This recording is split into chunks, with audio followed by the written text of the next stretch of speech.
Bonjour à tous, c'est Léo Duff, on va mettre un truc au clair tout de suite. Si vous venez sur cette vidéo pour vous rassurer sur l'argent que vous dépensez chaque année dans des clopes, en boîte ou dans vos Nike en vous disant que certains mettent beaucoup d'argent dans un iPhone de pigeon, vous pouvez partir tout de suite et faire votre thérapie sur Facebook, là où la réflexion a disparu depuis bien longtemps, vous y trouverez plein de gens comme vous. En revanche, si vous êtes ici pour dire que votre téléphone Samsung coûte moitié moins cher alors qu'il fait exactement la même chose que l'iPhone, vous pouvez rester. Faut quand même qu'on rigole un peu. Et si vous êtes ici dans le but de savoir quel iPhone vous allez acheter pour la rentrée, bienvenue. Apple a présenté ses nouveaux iPhones et je dis bien ces nouveaux iPhones qui sont au nombre de 3. L'iPhone 10S qui a le nom d'une étiquette de t-shirt IKKS, l'iPhone 10S Max qui a un nom bien trop long et l'iPhone 10R qui a réussi à combiner les deux lettres les plus insupportables de l'alphabet. Bravo, on n'a rien pu faire. Ça a l'air compliqué mais la gamme est extrêmement simple. L'iPhone 10S c'est tout simplement le successeur de l'iPhone 10. Il ne s'agit pas d'une grande mise à jour, c'est un 10 peaufiné, c'est souvent le rôle d'une version S. Il arrive qu'une version S apporte une killer feature comme l'iPhone 5S avec Touch ID ou encore l'iPhone 4S avec Siri, mais ici ce n'est pas le cas. Et ce n'est en rien étonnant quand on voit ce que l'iPhone 10 à lui seul a apporté, à savoir le nouveau form factor des iPhones des prochaines années ainsi que Face ID, ce n'est quand même pas rien. L'iPhone 10 fêtait les 10 ans de l'iPhone, il fallait marquer le coup, maintenant on nous ramène à une réalité qui se contente de HDR, d'un son Dolby Vision avec des haut-parleurs stéréo, une puce A12 Bionic avec un GPU 50% plus rapide,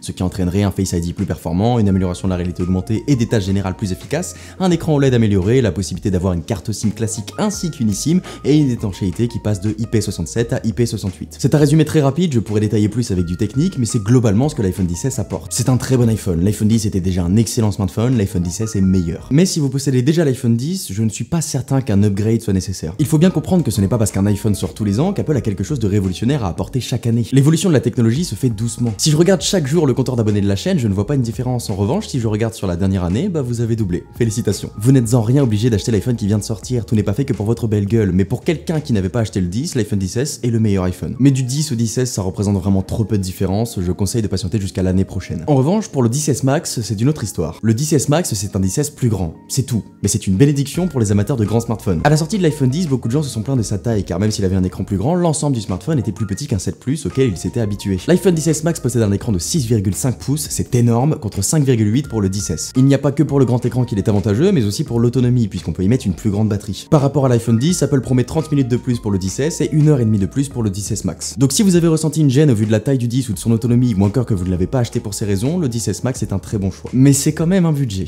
Le 10S démarre à 1159 € quand le 10S Max commence à 1259 pour grimper jusqu'à 1659 € dans sa version 512 Go. Alors qu'on se le dise, à part avec une utilisation professionnelle à base de vidéos 4K toute l'année, je ne vois pas qui a besoin de 500 Go, mais il existe et je ne pensais pas qu'Apple dépasserait cette barre symbolique des 1500 €. Mais voilà, ils en ont absolument rien à foutre que tous les ans tu dises iPhone trop cher, c'est pas leur problème. Hein. Je ne vais pas revenir sur les prix et l'utilisation que j'ai personnellement de mon smartphone qui justifie une somme qui peut être aberrante pour beaucoup, mais sans aucun doute, c'est cher. Je n'ai pas dit que 1200 € dans un smartphone c'était trop cher, je ne veux pas rentrer dans ce débat qui bien souvent ne vole pas très haut, mais c'est cher. Et le grand public peut difficilement envisager une telle somme pour un smartphone, ce à quoi Apple apporte une réponse, l'iPhone 10R, qui a un nom discutable, mais qui est extrêmement intéressant. Qu'on soit clair tout de suite, c'est pas le smartphone le moins cher du marché, c'est quand même 859 €, mais si vous voulez un iPhone, c'est l'entrée de la nouvelle gamme. L'iPhone 10R, c'est le moyen pour Apple de faire venir le grand public au nouvel iPhone. Tous ceux qui avaient acheté les iPhone 10 étaient des early adopters, on a testé et approuvé les nouveaux form factors ainsi que Face ID pendant un an, tandis que le grand public se réjouissait d'avoir encore un bouton Home sur l'iPhone 8. Cette époque est révolue, il est maintenant temps pour tout le monde d'accéder au futur de l'iPhone. L'iPhone 10R adopte ce nouveau format avec des contraintes. Il ne possède pas d'écran OLED, c'est un écran LCD avec une résolution bien moins élevée et qui nécessite plus de bords, c'est plus compliqué de faire du borderless avec du LCD. Il ne possède qu'une caméra à l'arrière, il n'a pas de version 512 Go, 1 Go de mémoire vive en moins. Le 10R est en aluminium alors que le 10S est en acier inoxydable, il n'a pas de 3D Touch. Pour résumer, c'est un iPhone 10S avec un peu plus de bords, sans écran OLED, sans deuxième optique à l'arrière, sans version 512 Go, avec 1 Go de mémoire vive en moins, un matériau différent et sans 3D Touch. Que des choses dont le grand public se fout radicalement. Un écran OLED, il ne sait même pas ce que c'est, un peu plus de bords, c'est toujours beaucoup moins que sur son ancien iPhone, une deuxième optique à l'arrière, à la limite, c'est le seul truc qui peut l'embêter, et encore c'est plus psychologique qu'autre chose, d'autant plus que le mode portrait est quand même disponible.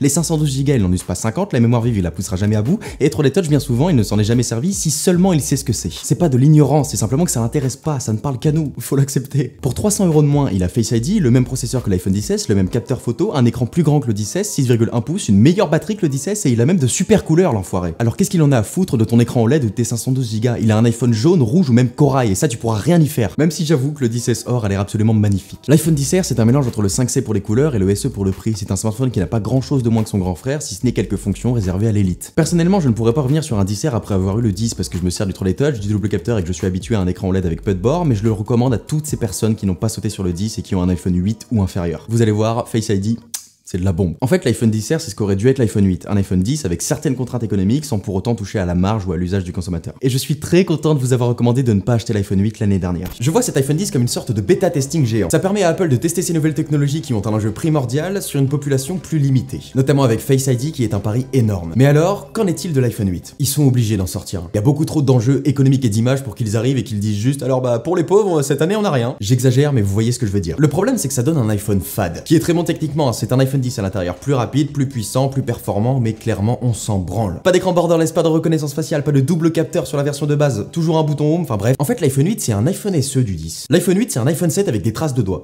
Alors, résumons pour cette année 2018. L'iPhone XS Max pour ceux qui veulent un grand smartphone et qui ont un budget illimité. L'iPhone XS pour ceux qui ont des demandes particulières sur un smartphone, écran OLED, moins de bord, double capteur photo, etc. et qui veulent pouvoir l'utiliser à une seule main. L'iPhone XR est le choix parfait pour tous les autres. Mais il ne faut pas oublier que d'autres smartphones sont disponibles sur le store. L'iPhone 7 n'a que 2 ans et il commence à pâlir face à ses grands frères, mais il va supporter iOS pendant encore quelques temps et son prix de départ est à 529 €. Si c'est votre budget, ça peut être intéressant. L'iPhone 8 quant à lui reste un excellent choix pour ceux qui s'en foutent vraiment du borderless et qui pensent que le bouton home leur manquerait. Même si à mon avis vous avez tort, vous pouvez encore le côtoyer quelques temps. Il démarre à 689 €, à vous de voir si une économie de 170 € par rapport au 10R vaut le coup.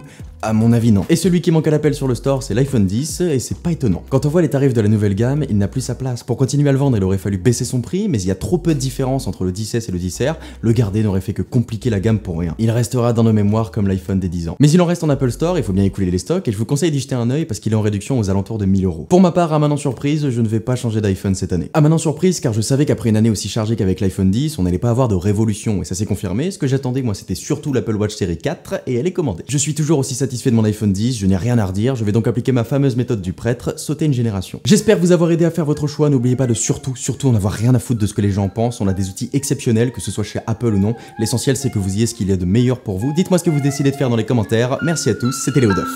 Ah au fait, pour les AirPods, j'avais raison.